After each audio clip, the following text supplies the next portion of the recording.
Hello, everyone, and thank you for attending today's webinar, You Said What to Whom, an Attorney-Client Privilege Update. My name is Jeff Brown. Before we begin, we want to give you a few housekeeping items. First, if you have any questions during the webinar, you can submit those through the Q&A widget at the bottom of your screen. We will try to answer these during the webcast, but if a fuller answer is needed or we run out of time, it will be answered later via email. A copy of today's slide deck is available in the resource widget. We encourage you to download any resources or links that you may find useful. You can find additional answers to some common technical issues located in the Help widget at the bottom of your screen. Here's the most important part.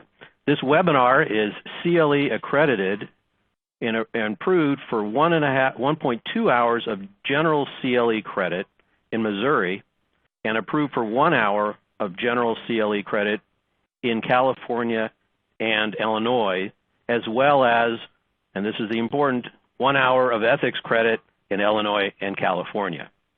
We award CLE based on attendance for the entire 60 minutes.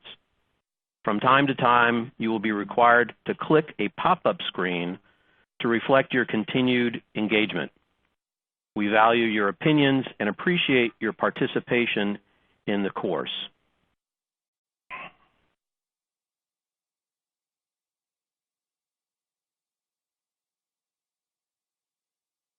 Welcome to our update on the attorney-client privilege and its implications for in-house counsel. As I said before, my name is Jeff Brown, and I'm a litigation partner in Thompson Coburn's LA office. I've had the pleasure over the years, more than 30, of working with in-house counsel. In that time, I have discussed various practical issues that have come up concerning privilege that in-house counsel concern themselves with, sometimes on a daily basis. I will discuss with you some of these issues that can be helpful to you in your daily practice and working with the business people, i.e. your clients. Of course, the attorney-client privilege is important to all lawyers, so I hope the issues we discuss today will be helpful to all listeners. If you have any questions, as I said before, I'll reserve a few minutes at the end of the presentation to answer them the best I can. In addition, my contact information is on the PowerPoint, so please feel free to give me a call if you have any additional questions. As my friend Samuel Johnson said, to keep your secret is wisdom, but to expect others to keep it is folly. Confusion surrounds the attorney-client privilege. Many think they have it when they don't, and even if they do, they fail to appreciate how easy it is to lose. In either case, not enough attention is paid to the possibility that the privilege may be unavailable. This presentation will address some common misconceptions regarding the creation, retention, and loss of the privilege and how best to protect confidential communications. These are the issues that we're going to go over during the course of this 1 hour presentation. We're first going to briefly discuss the ins and outs of the attorney-client privilege, what it is, and things of that nature in a general sense. Then we're going to talk about the role of in-house counsel. When is an in-house counsel treated like a lawyer for purposes of the privilege, and when is the in-house counsel not treated that way? We're going to look at procedural processes, and by that I mean what kind of practical steps can we take to try to protect the privilege, try to keep it from being waived. We're then going to talk about sharing information. Can we protect the privilege even if we disclose those communications to a third party? Obviously, as we all know, sometimes the answer is yes, sometimes no. We'll get into that. We're next going to talk about joint venture transactions. We're going to talk about the communications involving the joint venture partners and whether those can be kept confidential. We're going to talk then about third-party reports. If you order a report, if your client has a report and you weren't involved in it as counsel, can you protect the report by having that unprotected report transformed into something protected simply by giving it to you, the lawyer? We're going to talk about ownership transfer issues. This is a landmine situation where what happens when your client owned the company and then there's a transfer of the assets or a transfer of the ownership of the company to someone else? What happens to that original protected communication? And last, we're going to briefly talk about the government's role. What happens when the government knocks on your door, demands that you give documents, or you voluntarily give documents to the government? What happens to the privilege with respect to everybody else?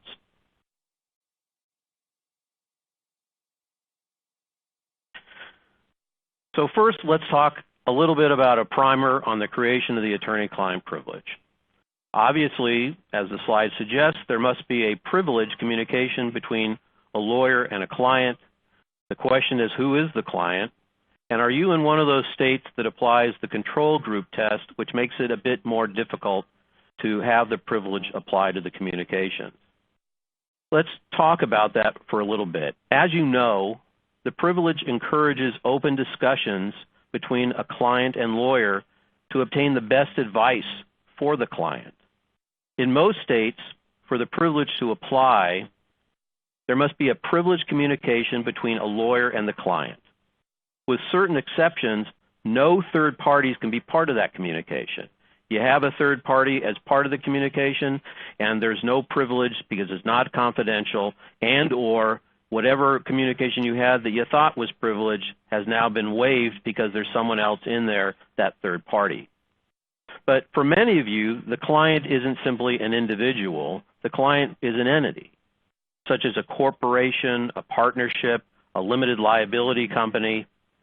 And just as a side note, again, during this presentation, I'm going to try to give you various side notes with respect to takeaways and things to be concerned about. As counsel, of course, not involving privilege, but involving conflicts of interest, it's very important that you, if you are representing an entity and yet you're having communications that are important with one of the employees of that entity, that you make clear that your representation is with the company and not with them as individuals. And it becomes obviously more complicated depending on the situation. So that's just a conflict issue just to keep in mind. But except for those states that have the control group test, communications with the company's employees may also be under the umbrella of the privilege. So generally, another thing to keep in mind is who owns that privilege? Who's the holder of that privilege? And generally, the client is the one that owns the attorney-client privilege. But when it comes to work product, as you know, the lawyer is the holder of the work product. In California, where I am, communications between a corporation's employees and its attorneys, including in-house counsel, are privileged to the extent such communications are within the scope of the employee's responsibility or the employee is a co-party with the corporation. California does not have that control group test. What's great about that is it means that anybody in the corporation, whether it be the lowest person or the highest person, can be part of that attorney-client communication, and it can be kept confidential. Conversely, in Illinois, in order for there to be an attorney-client communication, the corporate employees, according to the Illinois Supreme Court, have to be within that control group.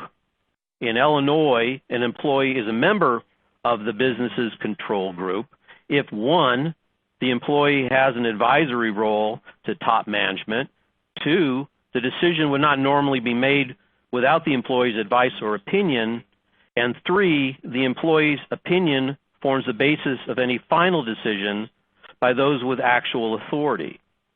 So in Illinois, what the courts say, there are two tiers of individuals whose communications with the corporate attorneys, inside counsel, outside counsel, are protected. One are the top people, the decision makers and top management, and then two, those employees who directly advise that top tier and on whose opinions the first tier employees rely.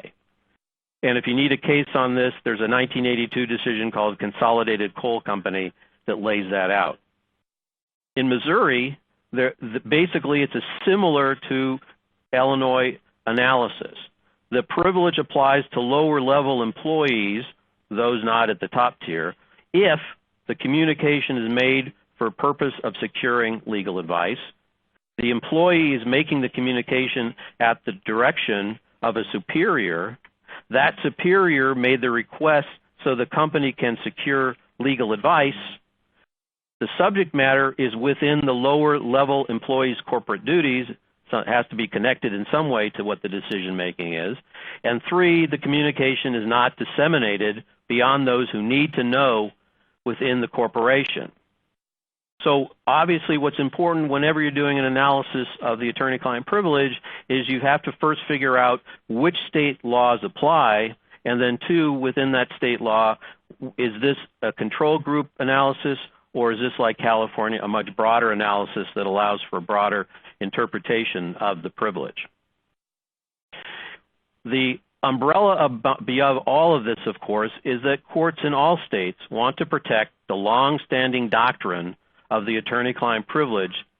So let's give the courts, for the rest of this presentation, some of the tools necessary to help that happen.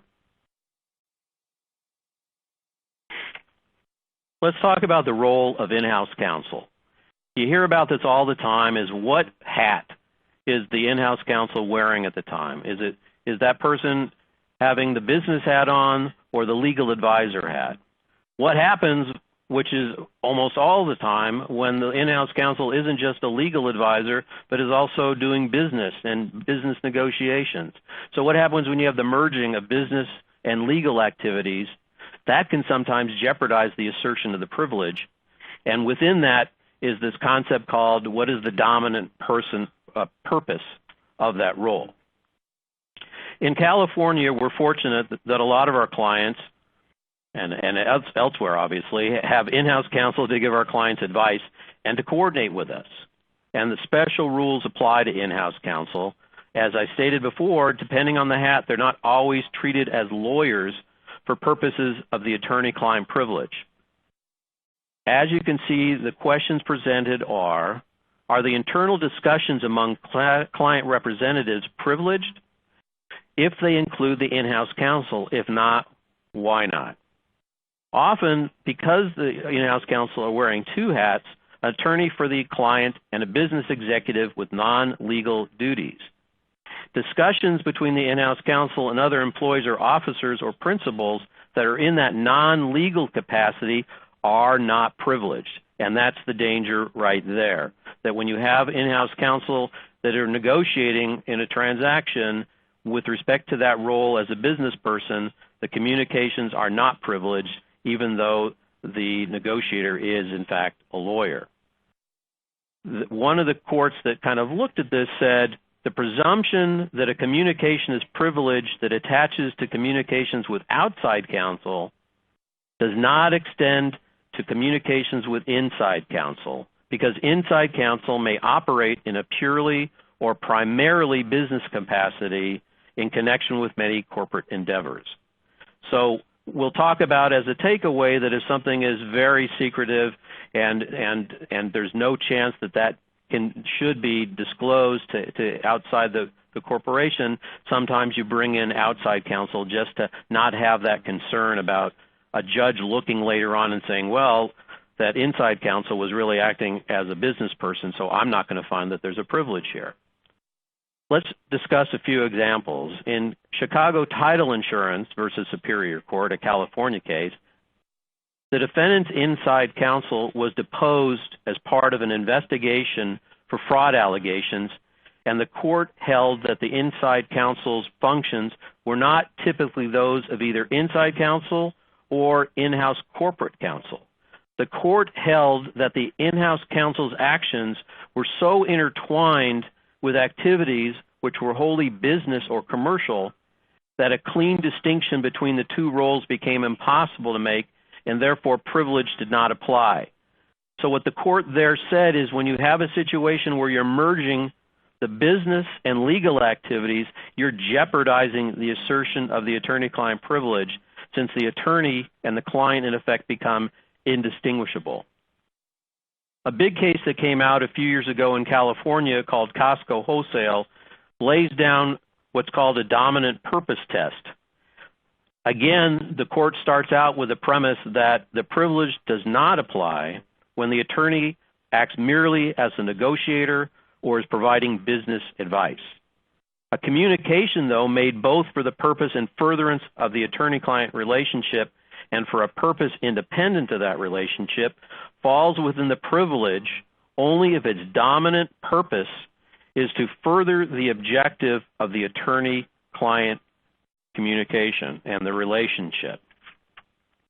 So California and other states have what's called a dominant purpose test, and it determines whether the relationship between the attorney and the corporate employee is an attorney-client relationship. If the corporation's dominant purpose in requiring the employee to make a statement is the confidential transmittal to the corporation's attorney of information emanating from the corporation, communication is privileged. Because the privilege protects the transmission of information, if the communication is privileged, it does not become unprivileged simply because it contains material that can be discovered by some other means. And this happens a lot. The underlying facts of a situation very often, of course, are not privileged, but it's the communication that you're trying to protect. You're trying to protect the communication between the lawyer and the client, because in that communication provides the other side with important information about what was being discussed by in-house counsel or outside counsel and what were important advice situations that were being provided. In Costco, the lawyer was retained to look at an employment issue. She was presented with a question requiring legal analysis, but also asked to investigate the facts that she needed for that legal opinion. The legal opinion from the lawyer included a statement of the facts, giving rise to the legal conclusions. You see this a lot. You get a letter from either your inside counsel or outside counsel analyzing a situation, analyzing a transaction, analyzing a potential dispute, and then there's a summary of the facts because the lawyer went ahead and interviewed various employees and put them into this analysis, because it's hard to have a legal analysis, of course, without the facts that give rise to it. The court held, in a very helpful analysis, when the communication is confidential between the attorney and the client, the entire communication, including the recitation or summary of factual information, is privileged. In a case that looked at this Costco decision later on in 2018, it's called Smith versus Compass Group. It's a slip opinion. It said under Costco, it's not the dominant purpose of a communication that dictates whether the attorney-client privilege is applicable. Rather, the issue is what was the dominant purpose of the relationship. Again, going to the heart of the question of whether the in-house counsel was acting as a business person or a legal advisor. Another case that looked at this issue, and also the Costco situation, because Costco basically begat a whole bunch of decisions with respect to this issue, said that as in Costco, in this situation, the client's dominant purpose in retaining outside counsel was to provide legal advice about employment issues. And as in Costco, the lawyer was presented with questions regarding legal analysis. The communications concern the dominant purpose and are therefore privileged. So that's good news. Again, that there is a privilege when the in-house counsel is giving legal advice, and that it can extend to the lowest levels of the employees in some states like California, and even if they have no direct contact with the lawyer, again, at least in California. Again, takeaway though, be careful when the in-house counsel is acting as a negotiator or providing business advice, because in those situations, no privilege applies. In Illinois, again, looking at this Midwestco Passion joint venture case, the court determined that the defendant's field service manager was a member of the control group in that situation, but an independent consultant was not. The letter from the defendant's senior counsel to the defendant's service manager was privileged because the letter contained specific legal advice. But a memorandum from the defendant's senior counsel to the defendant's general manager was not privileged because the senior counsel only asked the general manager for comments, not for legal advice. So it's a tougher row to hoe in Illinois. And again, reaffirming in Illinois that the attorney-client privilege of confidentiality does not apply to documents discussing business advice instead of legal advice. So, and in Missouri, the communication must be to secure legal advice as well. Nothing different there. So in terms of the takeaways, if there's a very important strategic conversation to be had, it's a good idea to have outside counsel on the call to make sure that a judge months or years later on doesn't determine that the inside counsel was actually either a business negotiator or a mixture of business and legal advice, and therefore, and not the dominant being the legal advice, and saying, sorry, there's no privilege here. If in-house counsel are on the call, make sure that you confirm somehow that they are there to provide legal advice and they're not there acting as business people. Again, a trick to do would be to say, look, if you've got this individual who's inside counsel who's negotiating the deal, get somebody else who isn't negotiating the deal who's inside counsel to be on the call as well to make sure that that becomes a privileged situation, because the second inside counsel is the one who is there to provide legal advice. Make clear to the extent you can, again, what the role of the in-house counsel is to keep it privileged. Make clear that the counsel is providing legal, not business advice. And yes, everyone's thinking to themselves, but if I hire outside counsel, I can't do that on every situation. Of course, that's true, and of course it costs to engage outside counsel.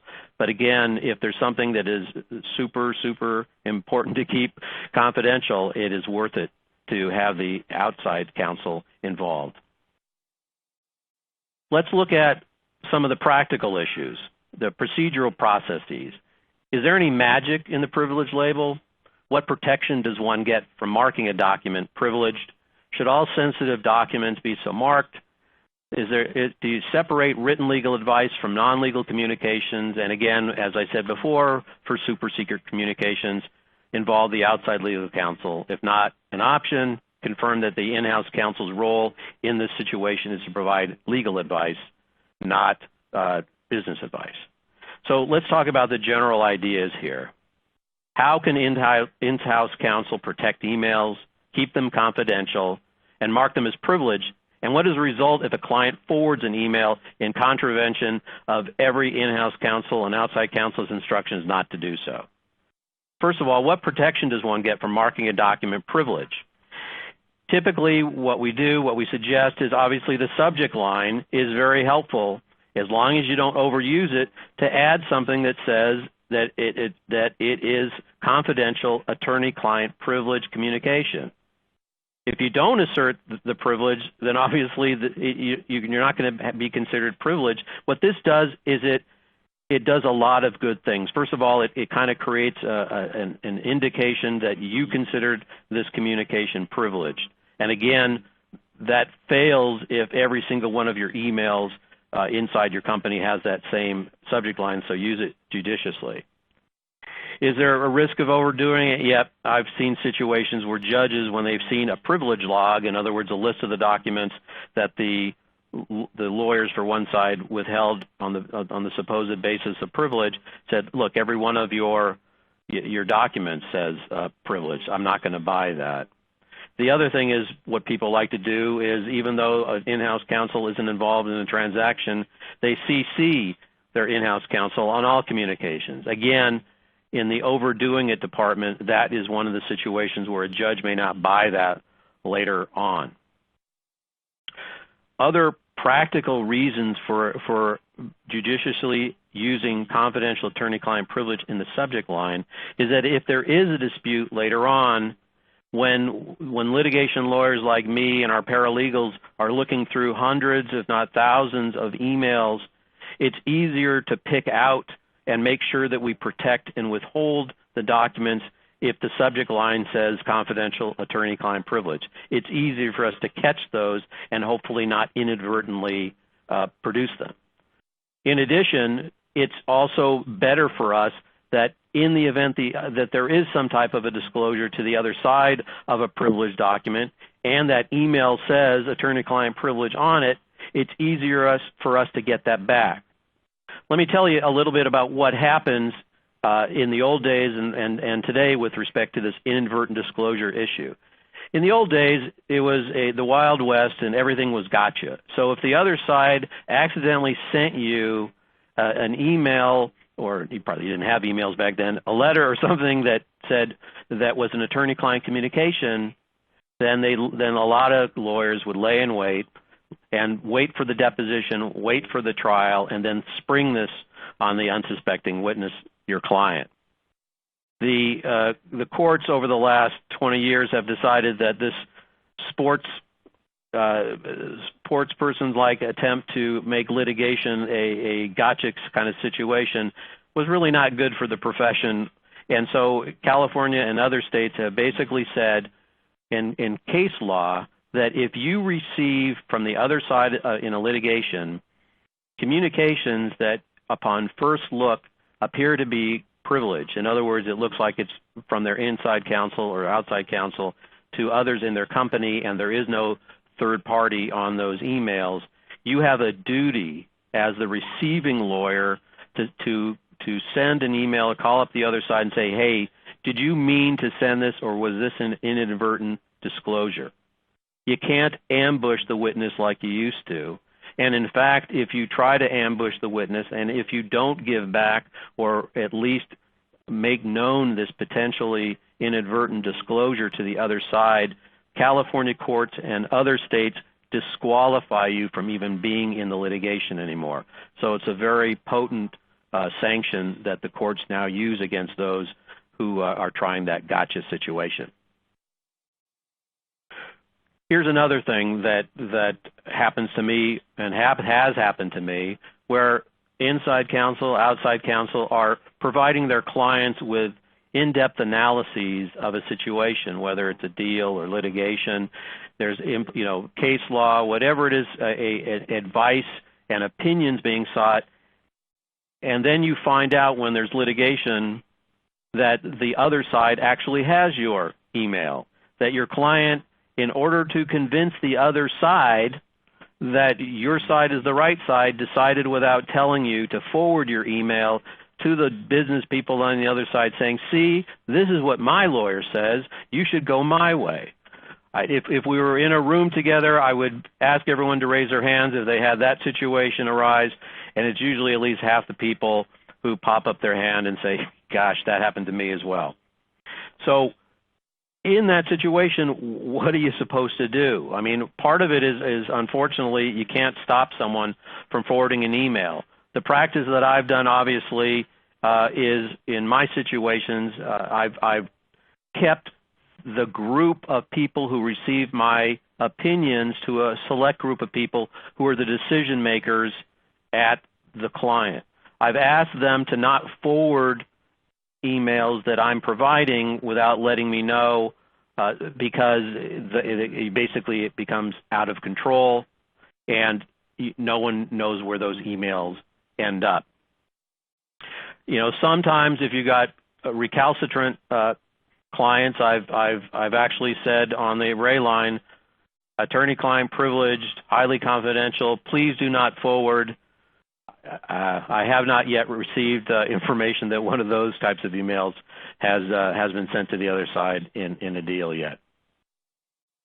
One other takeaway that I would suggest you do, again, in the practical side of things, is that when there is a dispute or when there's the potential for a dispute, what I like to do is I like to tell my contacts at the company that either I can send an email to the team at the company and let them know that they should no longer have any other communications, any other emails or conversations about the dispute or the potential dispute without having either inside counsel on the communication or outside counsel.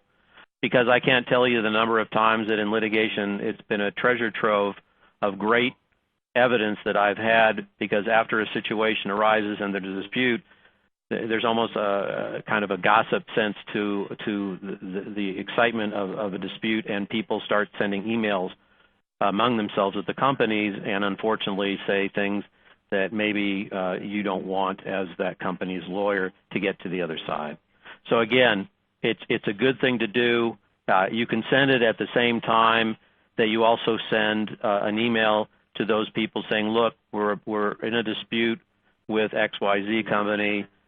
Please do not discard or destroy any emails or other evidence about this dispute. Please keep them because our outside counsel is going to need them in the litigation. Of course, that goes into the issue of spoliation of evidence, which is a very bad thing to get into if the judge finds out that your client has dumped a bunch of emails that may have been important for the case.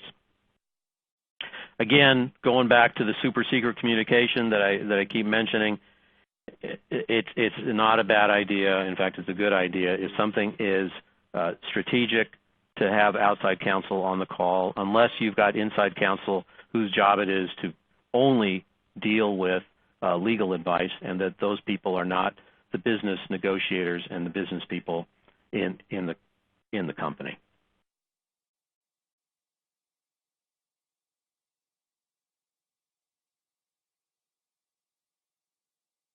Sharing information.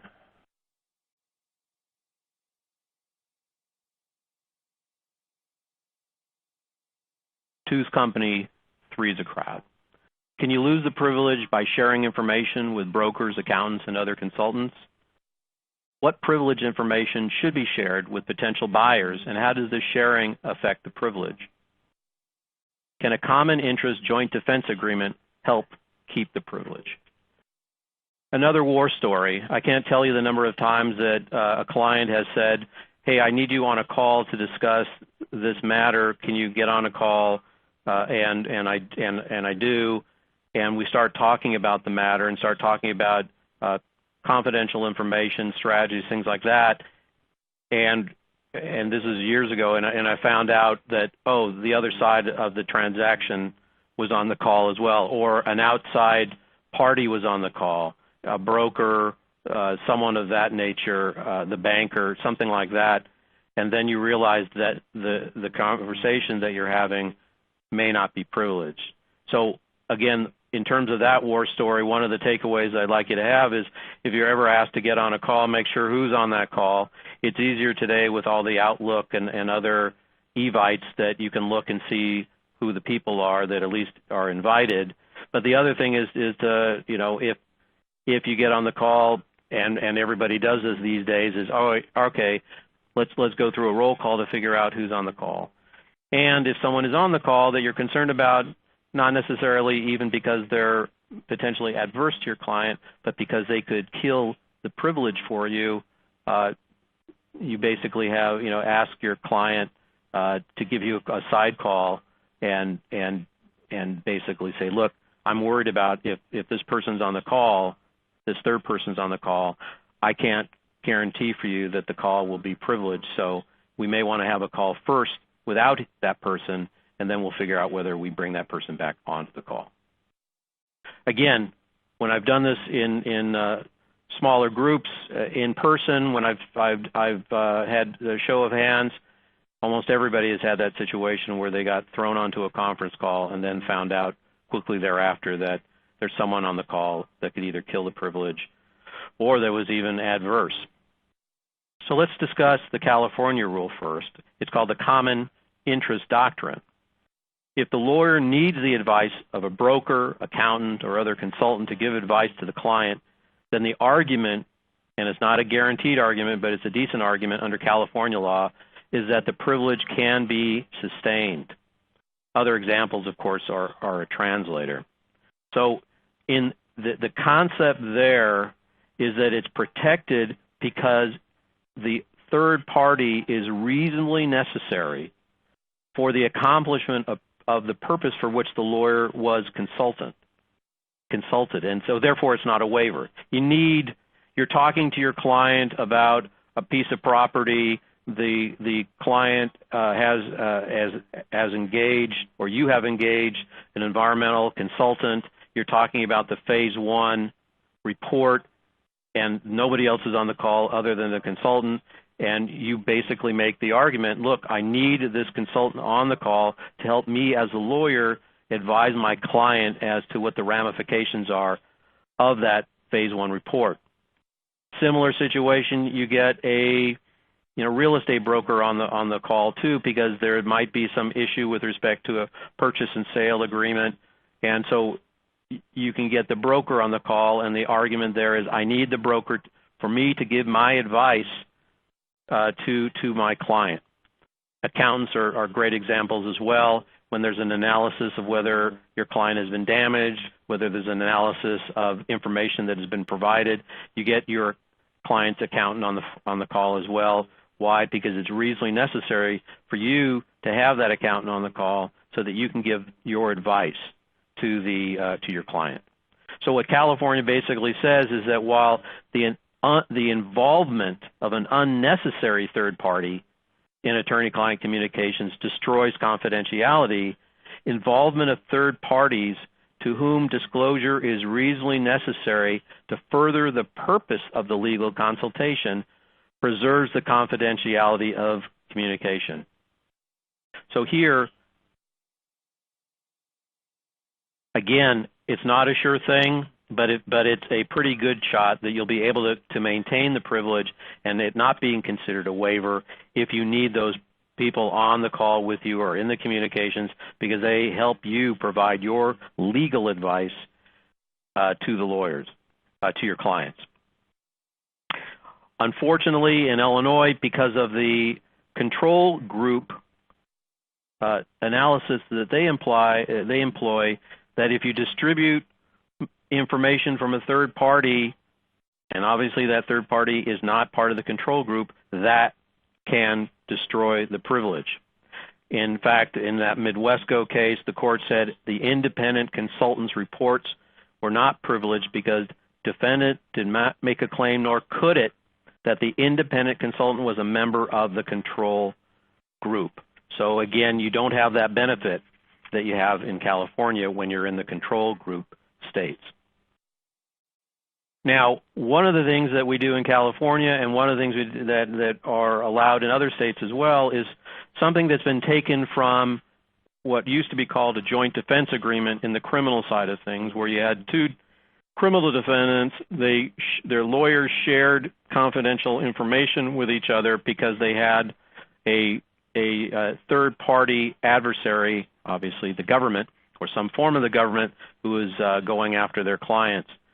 In a case called Oxy Resources, a long time ago in 2004, the California court started saying, okay, we understand that you can have that joint defense agreement in the criminal side, but we think it also applies in the civil side. So the courts have held that a joint defense agreement, which they now call a common interest agreement, can protect with respect to sharing of confidential communications among two parties if there's a third party that they're both adverse against. So in that situation, the court said that there was a common interest agreement that was entered into between parties that were negotiating a business transaction, and that they can block production of the privileged documents to a third party who is adverse to both. And interestingly enough, when I looked at the case law, it appears that the adverse parties can obviously be lenders going after the potential joint venture who's acquiring property. It could be government with respect to environmental or other issues going against the owners of property or any analogous situation. It could be a seller or a buyer going against the other side of the transaction. So what I often suggest to deal people is to include some type of a common interest clause in their deal.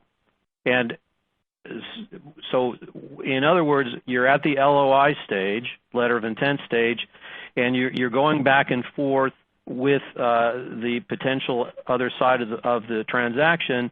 And in this situation, you're going to have to deal with whoever buys the property is going to have to deal with an adverse claim from a third party. If these two become joint venture partners, they're adverse in terms of their joint venture arrangement, but they are on the same side when it comes to a third party who might be the government, the lender on the property, something like that. That's the situation.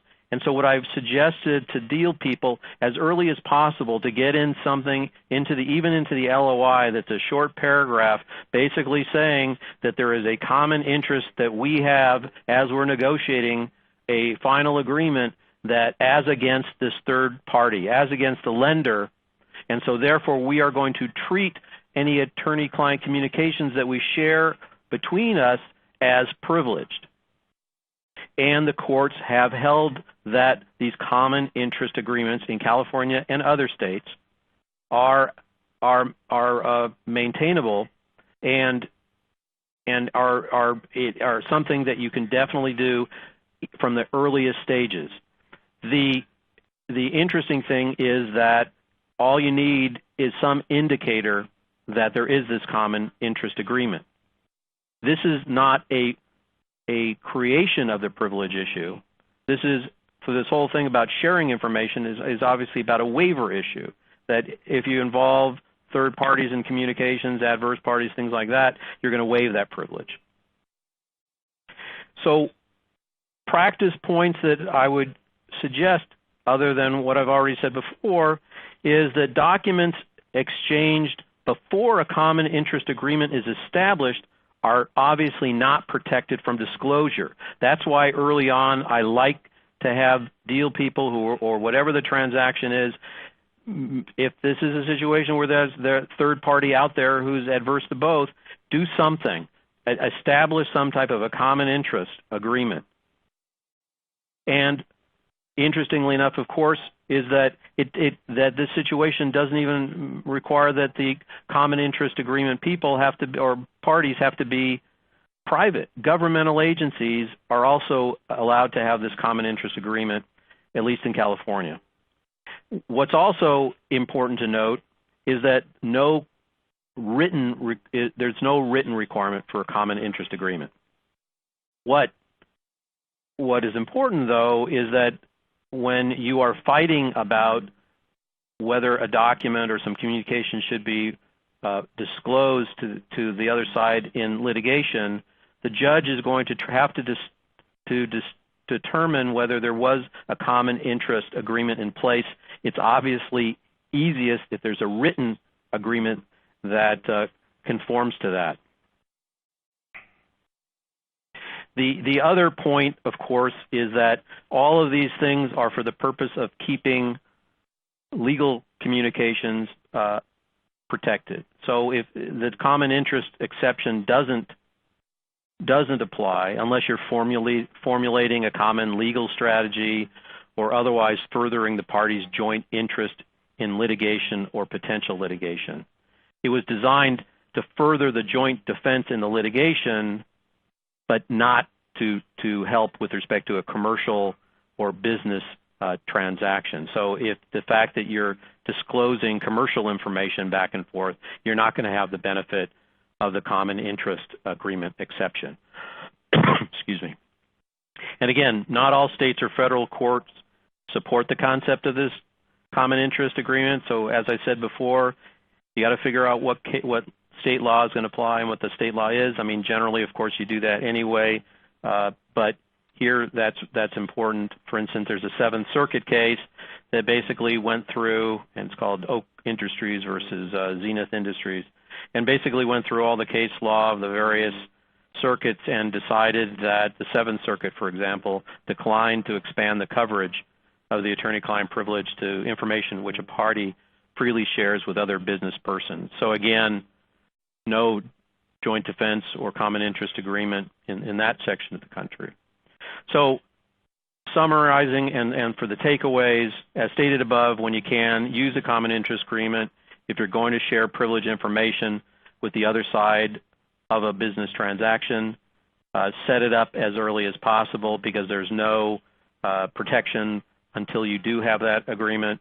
And it obviously you want to have in the agreement and hopefully people have seen common interest agreements before, is you want to have something that suggests that it doesn't mean your lawyer somehow that the client's lawyer has some type of an obligation to the other side's lawyer. It doesn't create an attorney-client relationship. All it does is it creates a way to block the disclosure of these confidential privilege information, emails and such, back and forth as against that third party.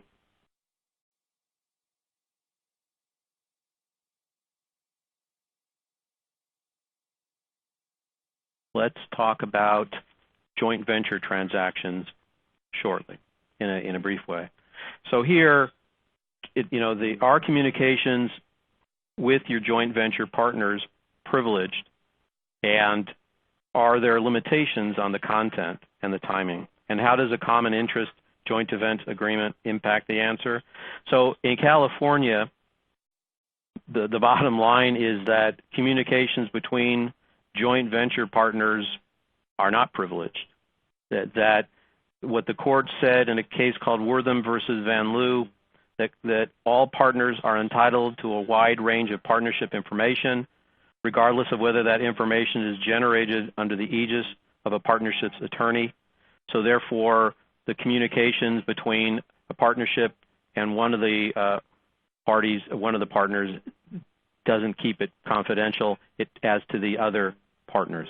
The joint client rule basically removes the communications from the protection of the attorney-client privilege. And so therefore, that lawyer must divulge all partnership information to all partners. Now, obviously, if one of the partners has a separate personal or private relationship with a lawyer, that with respect to that partnership, or that joint venture, that doesn't change that.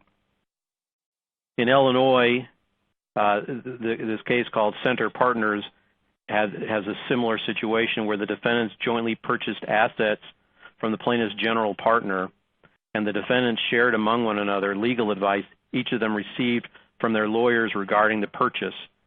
And the court said the shared communications and documents were clearly waived with respect to the privilege, and that when the defendants disclosed certain attorney-client communication among each other, it resulted in not only a waiver of that particular communication, but it was a subject matter waiver of all of the attorney-client communications regarding the purchase. The court specifically held that there was no reason to distinguish between a waiver occurring during the course of litigation or during business negotiations. So again, in this situation, you got to be very careful that you have a situation where you think your lawyer is actually the partnership's lawyer, and that partnership lawyer is having communications with you. You better get your own separate counsel, because the communications you're having with the partnerships or the joint ventures lawyer may very well be disclosed or compelled to be disclosed to the other partners and other joint ventures. Third-party reports. We talked a little bit about those before. Can you turn a pig's ear into a silk purse? First of all, what the heck does that phrase mean? I had to look it up. It basically is to produce something refined, admirable, or valuable from something which is unrefined, unpleasant, or of little or no value. So in this situation, does an otherwise unprivileged communication, such as a consulting report that your client obtained, become privileged if given to the lawyer? In California, a case called Grand Lake Drive, the defendant attorney engaged a third-party expert to perform tests on a sidewalk relating to the other side's slip and fall injury. The court said that the expert must answer questions from the plaintiff, the other side, with regards to what he did, what he observed, what tests he made, and how he made them, and what the knowledge, which is otherwise not privileged, does not become privileged just because it was communicated to a lawyer. We're going to get into the situation, however, about the work product doctrine, although some people call it work product privilege. What happened because this was engaged, this consultant was engaged by the lawyer? Could the work product doctrine have potentially blocked the production of that? In Illinois, a case called Canglilosi versus Capasso, a nurse took notes containing primarily factual issues relating to what she had observed and heard after she attended to a patient because she was concerned that the patient would file a lawsuit over the medical treatment. The court said the notes were not privileged because they were not a communication by the nurse with an attorney for the purpose of securing legal advice. So let's talk about those third-party reports then. Is there something else that we can do? As I said before, does an otherwise unprivileged communication, such as an environmental consulting report or appraisal, become covered by the attorney-client privilege if given to or obtained by your lawyer? No. The general answer is no.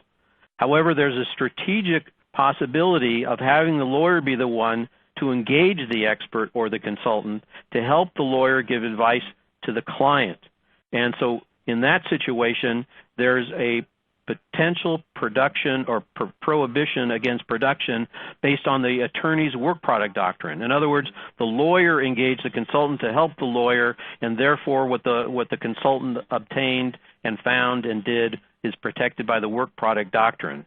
That might fly in California.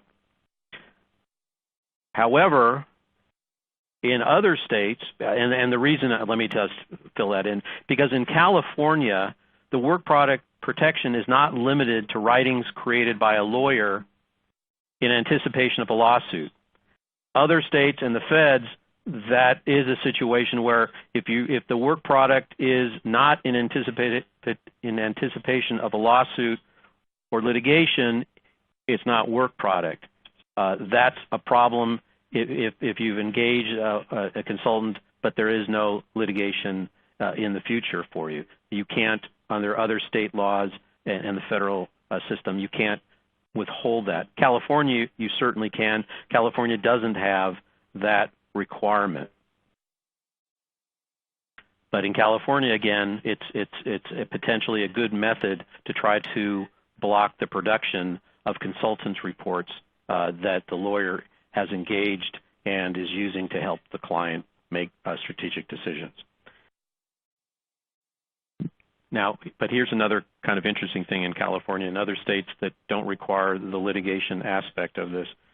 What happens if you're a seller, you have your lawyer engage an environmental consultant to do a phase one report on the property that you're selling, big commercial property, and that turns out to be there's some issues with respect to the environmental status of that property. Do you have to tell the potential buyers and the buyers for this property about those environmental issues? The argument you would make if you're just simply looking at work product and privilege, it's certainly not privileged through the attorney-client privilege, but there's an argument to be made that since the lawyer engaged the environmental consultant to do the phase one report, that it could be found to be work product.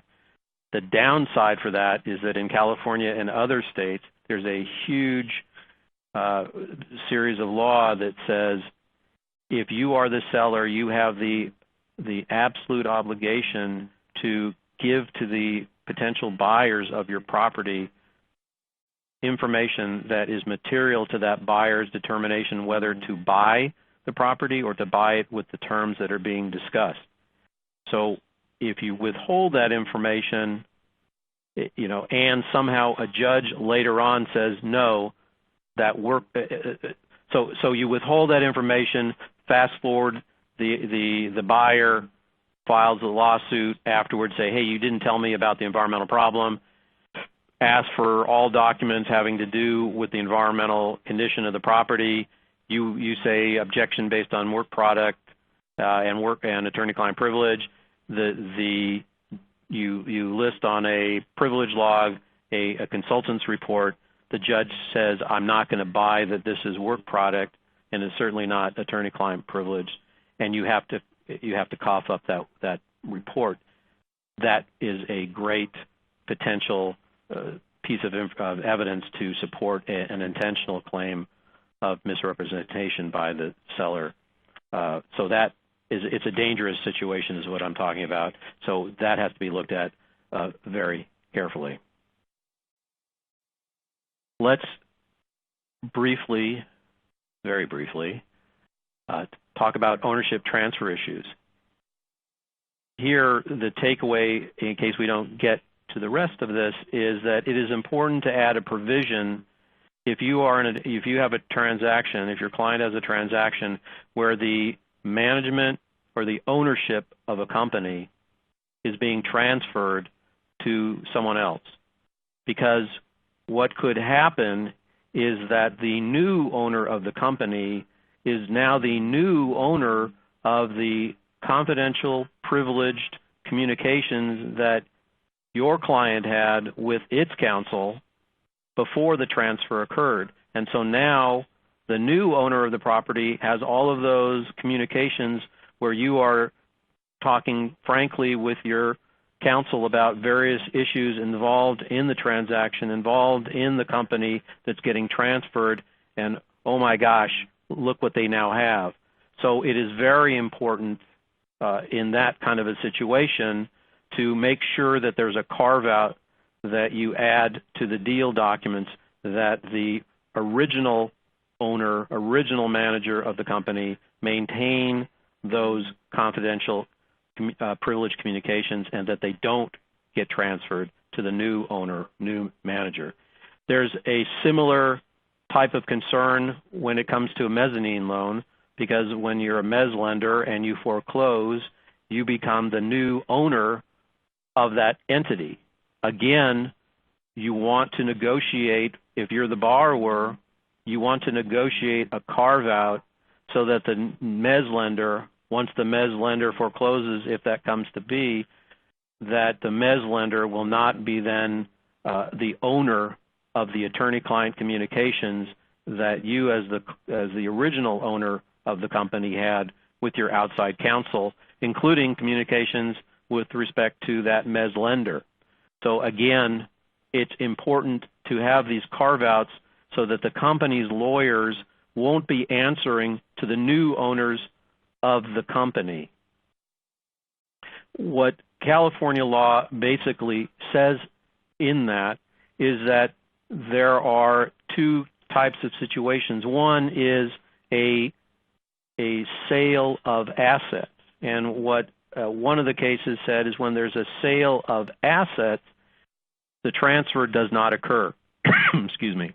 But when there's a transfer of the management, there's a merger, and there's a surviving merger company. That merged company then becomes the owner of the attorney-client privilege post-merger, and the former management no longer has the ability to assert that privilege.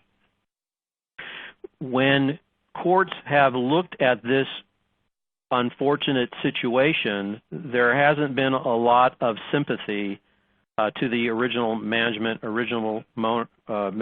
or ownership. There's a case out of Delaware called Great Hill Equity Partners where the court basically said, look, the answer to any parties worried about facing this predicament in the future is to use their contractual freedom in the manner shown in prior deals to exclude from the transferred assets the attorney-client communication they wish to retain as their own. In this case, by contrast, the seller did not carve out from the assets transferred to the surviving corporation any pre-merger attorney-client communications, and the court would not unilaterally read such a carve-out into the party's contract.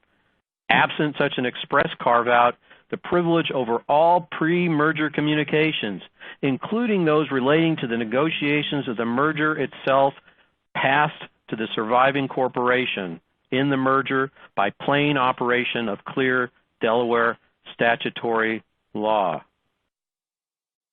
Wow. So if the court basically said is that the practical consequences of the transaction result in the transfer of control of the business and the continuation of the business under new management, the authority to assert or waive the attorney-client privilege will follow as well.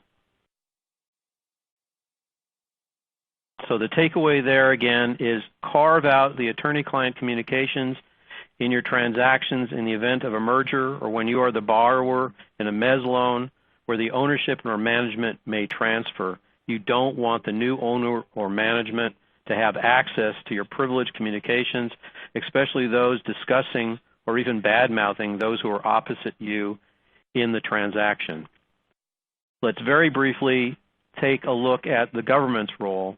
And here I will, in a very short moment, tell you what we have to worry about here. Basically, the law is if the government somehow coerces you to divulge attorney-client communications, that doesn't constitute a voluntary waiver and won't be considered a waiver with respect to any other civil matters or any other parties involved.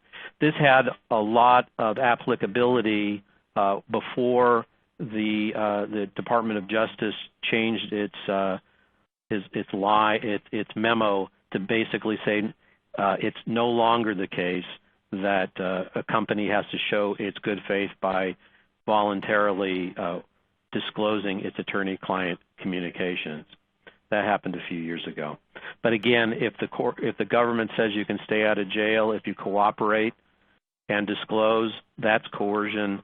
And in that situation, the court shouldn't be able to find that was a voluntary waiver for purposes of other parties. Are there any questions?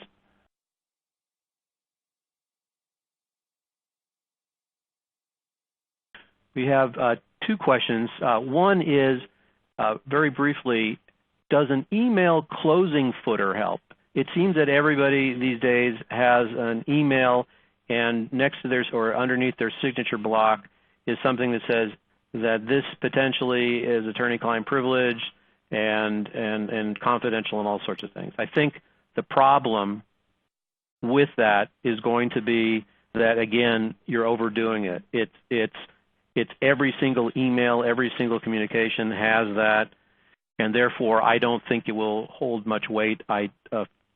A little bit ago, I tried to find on Westlaw cases that dealt with that, and I didn't really find anything that was helpful one way or the other, but my gut tells me that in and of itself won't be helpful. But again, of course, if that's all you got, then you raise it in the litigation where someone's trying to get those documents. And then, does relevance to the claims and defenses somehow change whether there's a privilege? And the answer to that is simply no. It's the frustration always of other sides of litigation that, hey, Your Honor, this is completely relevant. This goes to the heart of my case. This goes to the heart of my defense. I should get those. And the privilege, when asserted, that's the whole point. It's a recognition by the courts for hundreds of years that the attorney-client privilege is sacrosanct, and it doesn't matter whether the information that's being withheld is relevant or not. Well, I really want to thank everybody for participating today. I would appreciate it if you would complete and submit the surveys located in the widget at the bottom of your screen, and have a good rest of the day.